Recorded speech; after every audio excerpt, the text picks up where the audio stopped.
আসসালামু আলাইকুম। কেমন আছো সবাই? আজকে ডেন্টাল ভর্তি পরীক্ষার জন্য একটা গুরুত্বপূর্ণ হ্যাক নিয়ে কথা বলবো। আমার বিশ্বাস যে এটা তোমরা অনেকেই জানো না, অথবা তোমাদেরকে আসলে জানানো হয়নি। তোমরা কি কখনো খেয়াল করেছো যে মেডিকেল ভর্তি পরীক্ষার এবং ডেন্টাল ভর্তি পরীক্ষার প্রশ্ন আসলে একই সাথে করা হয়? তার মানে যিনি মেডিকেল ভর্তি পরীক্ষার প্রশ্ন করেন, উনিই কিন্তু ডেন্টাল ভর্তি পরীক্ষার প্রশ্নও করেন। ব্যাপারটা এরকম, মনে করো কাউকে এবছর মেডিকেল এবং ডেন্টাল ভর্তি পরীক্ষার প্রশ্ন করার জন্য ডাকা হয়েছে। সো ওনাকে বলা হয় যে আপনি 10টা প্রশ্ন করবেন। সো উনি 10টা প্রশ্ন করে বা 20টা প্রশ্ন করে। সো ওই প্রশ্নগুলোর মধ্যে কিছু মেডিকেলে চলে যায়, কিছু ডেন্টালে চলে যায়। সো এক্স্যাক্টলি ব্যাপারটা এরকম। সো কেন আমি এই কথাটা বলছি বা এই কথাটা আসলে তোমার কেন জানা দরকার, সেটা হচ্ছে যেহেতু সামনেই ডেন্টাল ভর্তি পরীক্ষা, তাহলে এবছর মেডিকেল ভর্তি পরীক্ষায় বায়োলজি যেরকম প্যাটার্নের প্রশ্ন হয়েছে, তুমি নিশ্চিত থাকো যে ডেন্টাল ভর্তি পরীক্ষায় সেম প্যাটার্নেই প্রশ্ন হবে। যদি তুমি খেয়াল করো যে মেডিকেল ভর্তি পরীক্ষায় বায়োলজি প্রশ্নগুলো একটু আব্দুল আলিম স্যারের বই থেকে হয়েছে, তাহলে তুমি নিশ্চিত থাকো ডেন্টাল ভর্তি পরীক্ষায়ও কিন্তু আব্দুল আলিম স্যারের বই থেকেই প্রশ্ন হবে। ফিজিক্স যদি দেখো যে না ম্যাথ এরকম এসেছে, তাহলে ডেন্টালও কিন্তু ওরকমই আসবে। সাধারণ জ্ঞানে বিশেষ করে ডেন্টালেও কিন্তু ইন্টারন্যাশনাল আছে। তো সেক্ষেত্রে আমরা যারা খুব ভয় পাচ্ছিলাম যে ইন্টারন্যাশনাল মনে হয় আল্লাহ কি না কি আসবে, তো তোমরা অলরেডি মেডিকেল পরীক্ষা দিয়ে বুঝে গেছো যে এই সাম্প্রতিক যে বিষয়ে বলি সেখান থেকেই কিন্তু মেডিকেল ভর্তি পরীক্ষার প্রশ্ন এসেছে, এবং এই রিলেটেড পড়াগুলোই তুমি কিন্তু লাস্ট মোমেন্টে ডেন্টালের জন্য পড়ে যাবা। আমি যদি জাস্ট একটা বিষয় তোমাদেরকে দেখাই, তাহলে তোমরা বুঝতে পারবা। একটা অ্যানালাইসিস দেখাই তোমাদেরকে।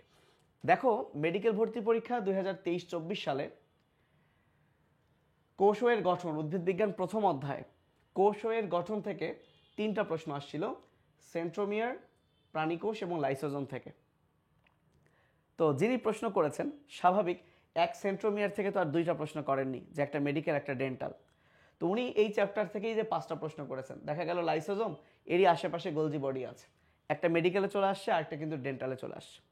উদ্ভিদ কোষ প্রাণীকোষ একটা পার্থক্য আছে, আর একটা আছে আদিকোষ প্রকৃত কোষের। তো দেখা গেল মেডিকেলে চলে আসছে প্রাণীকোষ, ডেন্টাল 23-24 কিন্তু চলে আসছে প্রকৃত কোষ।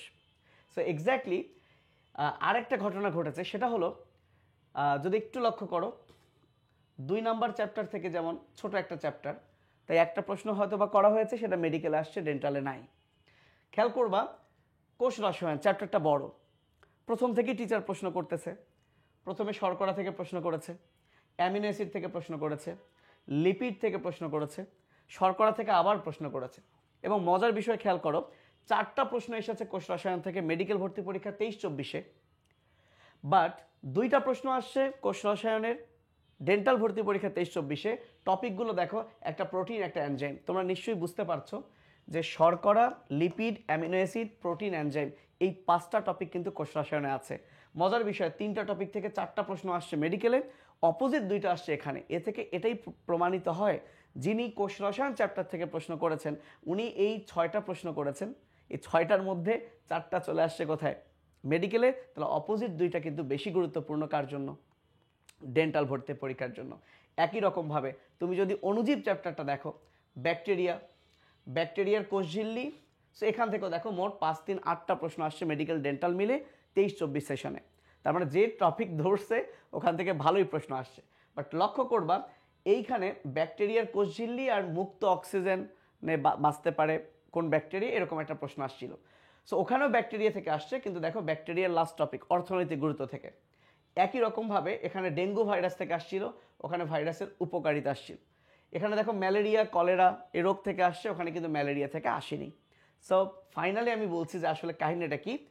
পঞ্চম অধ্যায় থেকে মাশরুম, শৈবাল এবং ছত্রাক থেকে প্রশ্ন আসছিল, ওখানে শৈবালের গুরুত্ব থেকে। মজার বিষয়, 6, 7, 8, 9 এই 4টা অধ্যায় থেকে 23-24-এ মেডিকেলে কোনো প্রশ্ন হয়নি।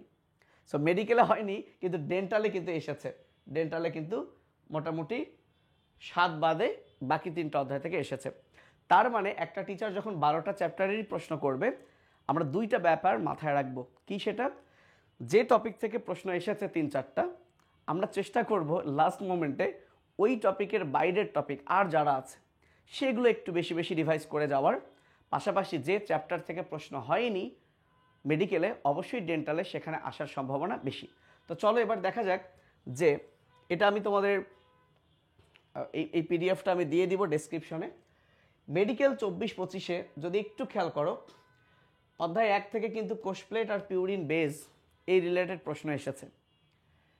কোষ বিভাজন থেকে একটা আসছে অ্যাপোপ্টোসিস, খুব মজার বিষয়। দেখো কোষ রসায়ন থেকে একটা প্রশ্ন আসছে অ্যানজাইম। তাহলে আমি জানি না, এটা তো অনলাইন রেকর্ড থাকবে, তাহলে আমি অনেকটাই আশাবাদী যে 3rd চ্যাপ্টার থেকে হয় শর্করা থেকে কিন্তু একটা প্রশ্ন ডেন্টালে আসার সম্ভাবনা বেশি।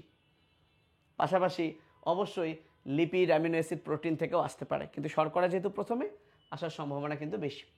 একই রকমভাবে দেখো ভাইরাস থেকে 2টা প্রশ্ন আসছে, তাহলে তুমি নিশ্চিত থাকতে পারো ইনশাআল্লাহ, আল্লাহ যদি চাহেন, সো ব্যাকটেরিয়া, ম্যালেরিয়া থেকে প্রশ্ন কিন্তু ডেন্টালে আসবে। আশা করি বুঝতে পারছো। কিংবা ভাইরাসের শেষের দিকে গুরুত্ব বা ডেঙ্গু কোনো একটা রোগ নিয়ে আসতে পারে। 5-6 থেকে আসেনি, আসলে 5-6 তুলনামূলক কম ইম্পর্টেন্ট একটা টপিক, এখান থেকে আসলে খুব একটা আসে না। তারপরে দেখা গেল যেহেতু মেডিকেলে নাই, ডেন্টালে কিন্তু 5-6 থেকে একটা একটা করে প্রশ্ন থাকতেই পারে। সাথে মালভেসির উদাহরণ আসছে, তাহলে হয়তো বা এখানে পোয়েসি কিংবা নগ্নবীজের শুরুর থেকে আসতে পারে। একই রকমভাবে 8 আসে নাই, তারা 8 থেকে আসার সম্ভাবনা খুবই বেশি। ভাস্কুলার বান্ডলের প্রকারভেদ কিংবা একবীজপত্রী মূলকাণ্ডের অন্তর্গঠন কিংবা ভাজক টিস্যু শ্রেণী বিভাগ থেকে একটা প্রশ্ন চলে আসতেই পারে। 9 দেখো ক্রেবস চক্র মানে শ্বসন টপিক থেকে আসছে, তার মানে সালোক সংশ্লেষণ, খনিজ লবণ শোষণ, প্রচ্ছেদন, এই টপিকগুলো কিন্তু ডেন্টালের জন্য বেশি ইম্পর্টেন্ট। 10 থেকে আসেনি, তার মানে 10-এর আমরা একটা ফ্রি ক্লাস নিয়েছি এসিএসে। তো এই 2টা ক্লাস নিয়েছি, যদি কারো এটা করা না থাকে, কেউ যদি একটু দেখে, আমার বিশ্বাস যদি আসে এর মধ্যে থেকেই কমন পড়বে। এবং 11 বরাবরের মতোই মেডিকেল ডেন্টালের জন্য মারাত্মক ইম্পর্টেন্ট একটা চ্যাপ্টার, প্রতিবার প্রশ্ন আসে। একটা বিষয় মাথায় রাখতে হবে, এই যে টার্মগুলো জীবজ, সাধনী, এই শব্দগুলো কিন্তু আসলে হাসান স্যারের বইয়ে নাই, এই শব্দগুলো আছে কিন্তু আব্দুল আলিম স্যারের বইয়ে। তো এ কারণেই আসলে আব্দুল আলিম স্যারের বইটা আমাদের পড়তে হয়, বিশেষ করে তার অনুশীলনীগুলো। এবার যেমন একটা প্রশ্ন এসেছে, এই যে দেখো ইপিমেরালস, এই শব্দ তুমি আজমল স্যার, হাসান স্যারের কোথাও খুঁজে পাবে না, কিন্তু এটা ইপিমেরালস, এটা একটা অনুশীলনীর প্রশ্ন আব্দুল আলিম স্যারের বইয়ের। কথা হলো কেন আব্দুল আলিম স্যারের বই থেকে প্রশ্ন আসে, উত্তর হলো কেন আসবে না বলো। লক্ষ্য করো মেডিকেল ভর্তি পরীক্ষাটা কিন্তু দেয় বাংলা এবং ইংলিশ বোথ ভার্সনের স্টুডেন্টরাই। তো তুমি কি জানো যে আজমল স্যারের বইটা আমরা প্রাণীবিজ্ঞান বাংলা ভার্সন যেভাবে পড়ি, আজমল স্যারের ইংলিশ ভার্সন কিন্তু কোনো বই নাই। তাহলে বাংলাদেশে ইংলিশ ভার্সনের যত স্টুডেন্ট আছে তারা সবাই কিন্তু আব্দুল আলিম স্যারের বই পড়ে, কিন্তু কারণ আব্দুল আলিম স্যারের কিন্তু ইংলিশ ভার্সন বই আছে।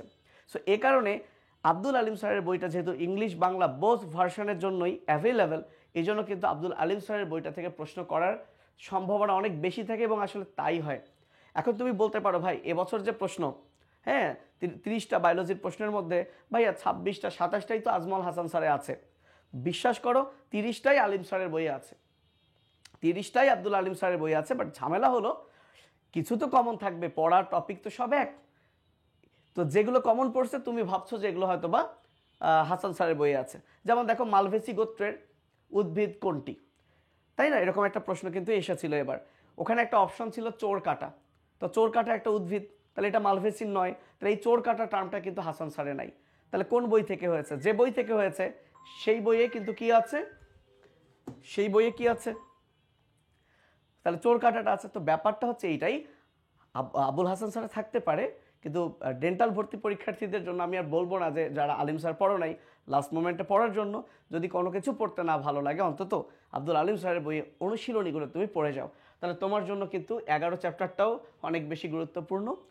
এবং 12 থেকে যেহেতু ইপিমেরালস আসছে, আসলেও আসতে পারে, না আসলেও না আসতে পারে। সো আশা করি এই অ্যানালাইসিসটা বুঝছো, মানে আমি এটাই বোঝাতে চাচ্ছি যে এবছর সাধারণ জ্ঞান যেরকম প্রশ্ন হয়েছে, প্যাটার্নটার কথা বলছি, যে ডেন্টালে কিন্তু হঠাৎ করে অনেক কঠিন হয়ে যাবে এরকম কিছু না।